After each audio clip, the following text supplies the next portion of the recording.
Ngayong Sabado nga dahil wala na naman kaming pasok, tinulungan ko nga si Mr. na maglinis ng aming motor kasi nga aalis na naman kami. Pupunta nga kami sa bukid dun sa aking mga kapatid. Sinundo nga namin dito sa paggawaan ng motor ang aking kapatid. Nasimplang daw kasi siya nakaraang araw. Buti na lang nagtamo lang siya ng kunting gasgas sa kanyang braso. Kaya pinaayos niya muna ang kanyang motor bago kami aalis. Medyo matagal-tagal na nga din na hindi kami nakapunta ng aking kapatid sa bukid. Ito din ang araw na bibisitahin namin ng iba naming kapatid dun sa bukid. Malayo-layo pa nga kami sa bukid pero langhap na nga namin ang preskong hangin. Puro kasi palayan ang nadaanan namin at mga nagtataasang puno. At buti na lang nakisama din sa amin ang maaraw na panahon. Bali, 4 nga kami nag-rides dito kasama ang isang pinsan ni Mr. Dito nga makikita nyo ng magagandang tanawin, kaya watch this full video.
At nakarating na kami dito sa Nagbangit dos San Remio Antique. At may kunting lakarin lang dito papasok papunta sa aming bahay.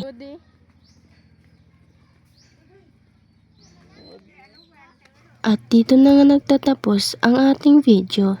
Thanks for watching.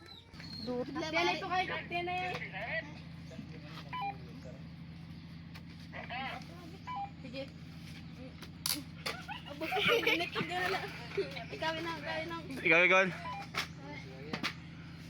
Bibi.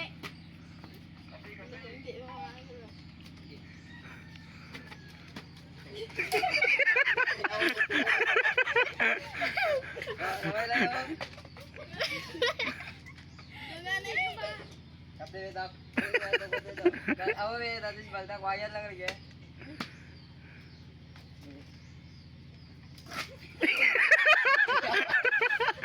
Oh, tatis balda quiet lang rin eh. Mo quiet.